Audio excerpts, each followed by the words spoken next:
But guess what? Before they entered into the promised land, the food stopped.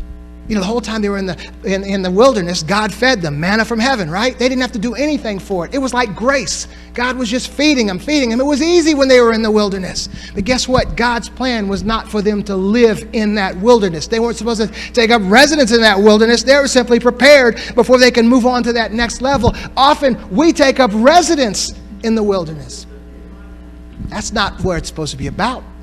And it's supposed to get difficult. It's supposed to get rough. Come on now, they had been getting free food for 30 years. They had been getting free food. They didn't have to go for it. They didn't have to plant. They didn't have to harvest. They didn't have to work for that food.